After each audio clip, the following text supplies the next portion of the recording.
Hello everyone, welcome to learning spy floss. कैसे हैं आप सब। और आज के इस वीडियो में हम लोग क्लास 9th का चैप्टर नंबर 9 स्टार्ट करने वाले हैं, that is force and laws of motion. Actually new book में इसका जो नंबर है दैट इज़ 8 है इसका नंबर, बट जो ओल्ड बुक है उसमें 9 है, तो कंफ्यूज होने की कोई ज़रूरत नहीं है। Force and laws of motion पिछले चैप्टर से ही बहुत इंटरकनेक्ट है, इसके जो न्यूमेरिकल्स हैं पिछले चैप्टर से ही रिलेटेड है। क्या होता है फोर्स, क्या होते हैं motion, what is force and laws of motion. तो यहाँ पे न्यूटन जो थे, यहाँ पे इन्होंने कुछ लॉज इन्वेंट करे हैं, वो हम देखेंगे।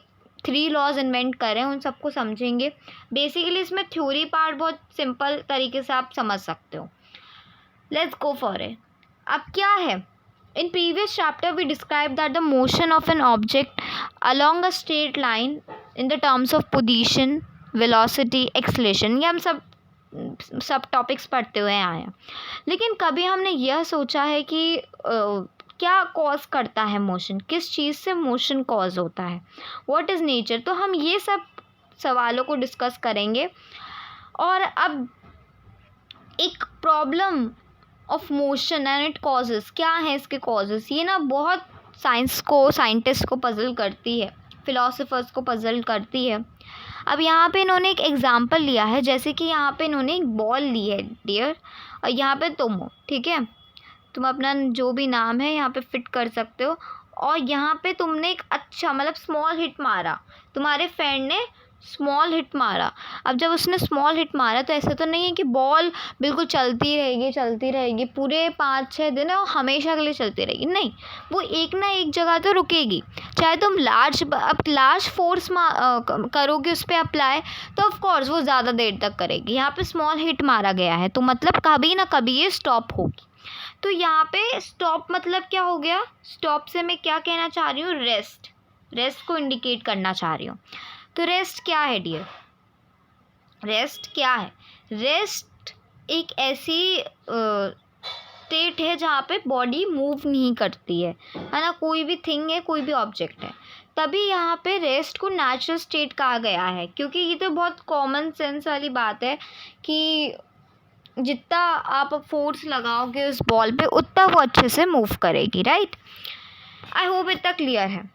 तो यहाँ पे कुछ साइंटिस्ट वगैरह ने पूरा मोशन को समझने के लिए बहुत सारे लॉज इन्वेंट करे, वो हम देखेंगे। अब मेन टॉपिक पे आते हैं, दैट इज़ आर फोर्स क्या है। मैं अगर आपसे क्वेश्चन पूछती हूँ तो बहुत से बच्चे कहेंगे पुश और pull of an object is known as force. ये ज़्यादातर आंसर आते हैं बच्चों से, लेकिन ऐसा नहीं है। ये गलत फहमी है हमारी कि पुश और पुल ये हमारे सिर्फ अंडरस्टैंडिंग के लिए है। एग्ज़ाम में बल्कि आपने 8th वगैरह में लिखी होगी definition, but the push and pull, जो पुश और पुल हैं ये सब इफ़ेक्ट्स हैं फोर्स के। क्या हैं ये सब इफ़ेक्ट्स हैं फोर्स के। आखिर में फोर्स है क्या, फोर्स की कोई डेफिनेशन नहीं है। फोर्स मतलब कोई भी ऑब्जेक्ट पे इतना ज़ोर लगाना कि वो अपनी स्टेट चेंज कर दे, वही फोर्स होता है। फोर्स को ना तो हम फील कर सकते हैं, ना हम उसे खा सकते हैं, और ना किसी ने फोर्स को देखा है, लेकिन हमने उसके हमेशा इफ़ेक्ट्स को फील किया है और इफ़ेक्ट्स को देखा है। फोर्स के हमेशा इफ़ेक्ट्स देखे हमने, जैसे पुशिंग, हिटिंग वगैरह, ये सब क्या है, फोर्स के इफ़ेक्ट्स हैं। तो वी सी और force it can be only explain by describing what happens when a force is applied on the object. वो अपनी स्टेट चेंज कर देता है ना, अगर कोई भी हम चीज़ पे फोर्स लगा रहे हैं। अब फोर्स क्या है, फोर्स वैसे एक वेक्टर क्वांटिटी है।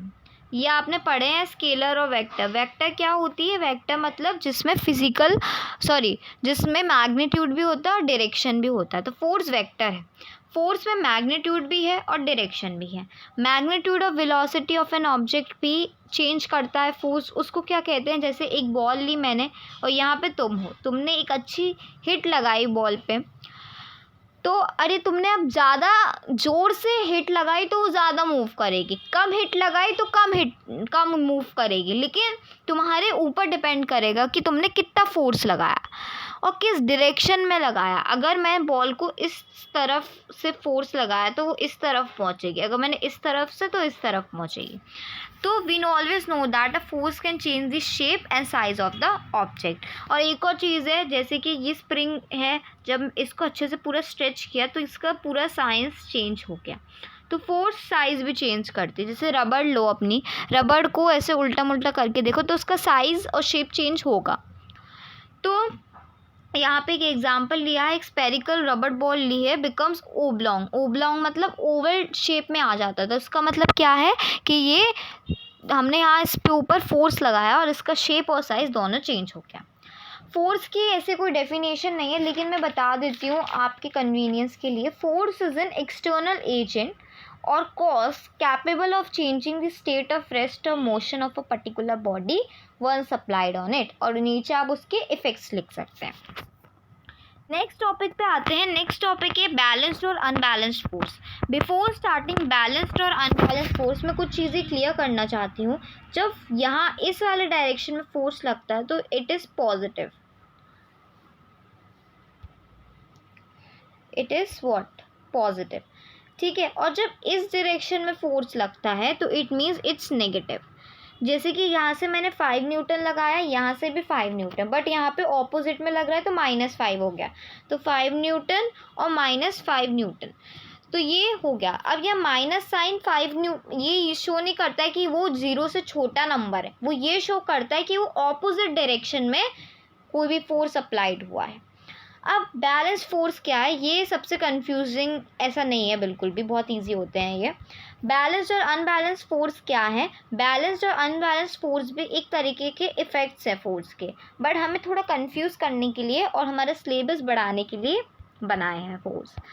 तो let us see what is balanced and unbalanced force. तो बैलेंस्ड फोर्स वो होता है जहाँ पे कभी भी when the two or more forces is applied on the object and their resultant force is zero.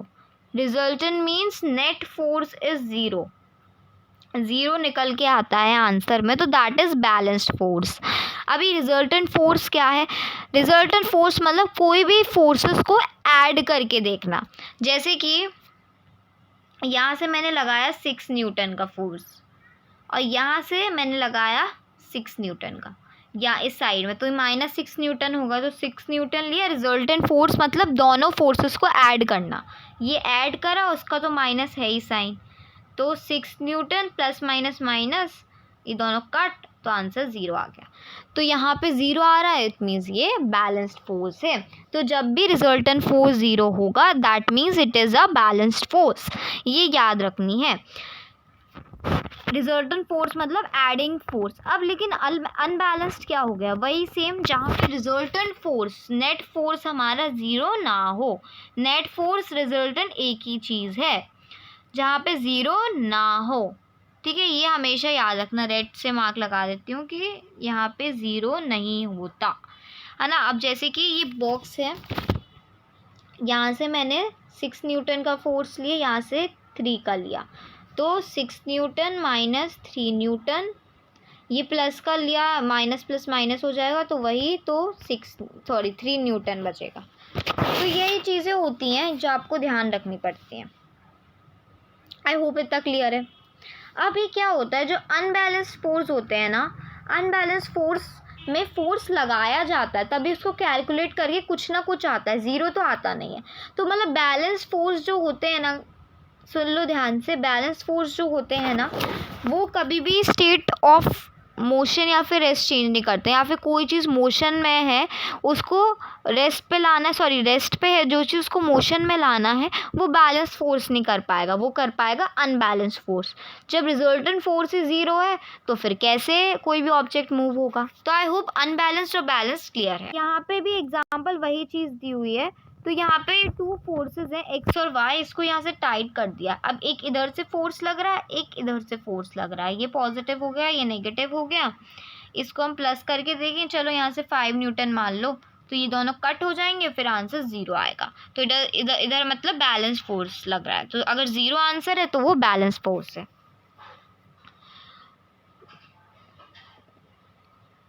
तो देखो यहाँ पे ये लोग ये बताना चाह रहे हैं कि यहाँ पे स्ट्रिंग लगा दी, अगर वो एक्स की तरफ पूरा खींचते तो वो एक्स की तरफ मूव करेगा, वाई की तरफ खींचते तो वाई की तरफ मूव करेगा। तो यहाँ पे इक्वल फोर्सेस कह सकते हो, तो वो बैलेंस फोर्स हो जाता है। Two opposite forces of different magnitude put the block. In this case, the block would begin to move in the direction of greater.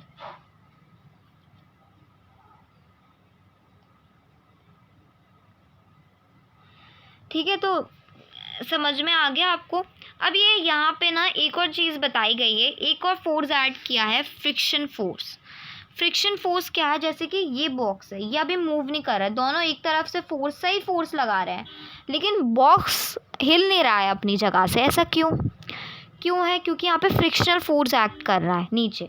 इनका जो पुश कर रहा है ना ये बॉक्स को, पुशिंग का जो फोर्स है वो छोटा है फ्रिक्शनल फोर्स से, क्योंकि ज़्यादा मेहनत नहीं लगा रहे हैं ये लोग। नेक्स्ट बॉक्स में भी देखो यहाँ पे कम इन्होंने लगाया, यहाँ पे इन्होंने थोड़ा ज़्यादा लगाया, यहाँ पे बहुत तेज़ी से मारा तो ये मूव करने लगा। यहाँ पे क्या कर रहा है, पुशिंग का जो फोर्स है लास्ट वाले सी में वो ग्रेटर है if we compare to friction force, तो यहाँ पे अनबैलेंस फोर्स लग रहा है। तो फ्रिक्शन फोर्स भी कभी कभी हमें उल्लू बना देता है basically. I hope balance unbalance clear है। अब आते हैं फर्स्ट लॉ ऑफ मोशन पे। फर्स्ट लॉ ऑफ मोशन क्या है, a body is said to be in state of rest और motion until and unless any external unbalance force is applied on that object. First law of motion क्या है, देखो यहाँ पे एक बस है, अब इस बस पे बहुत सारे बच्चे बैठे हैं, यहाँ पे ड्राइवर है, जब तक ड्राइवर ब्रेक नहीं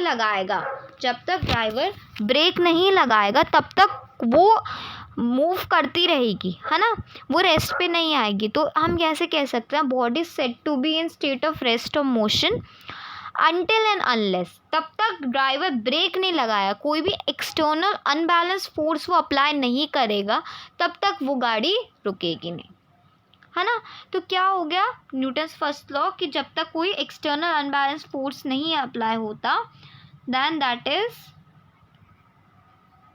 आपका ये हो जाएगा, ठीक है।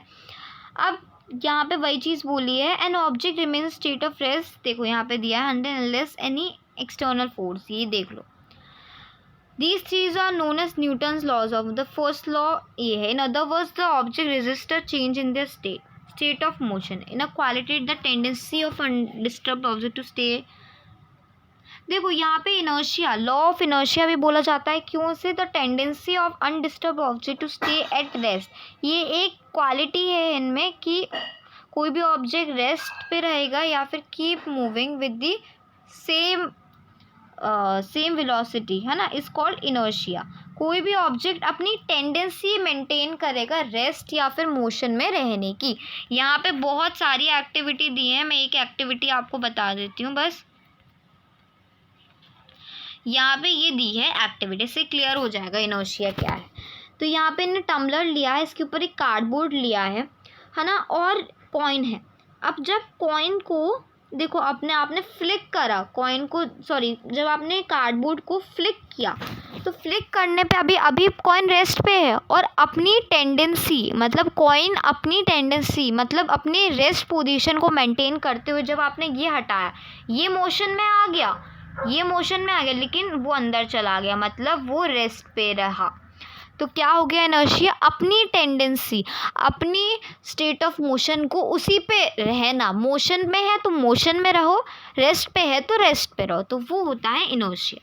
आई होप आपको इतना क्लियर है। अब हम नेक्स्ट वीडियो में इनर्शिया एंड मास का रिलेशन देखेंगे और कुछ न्यूमेरिकल सॉल्व करेंगे अनबैलेंस्ड और बैलेंस्ड फोर्स के। आई होप इतना टॉपिक क्लियर हो गया होगा आपको। Thank you, bye.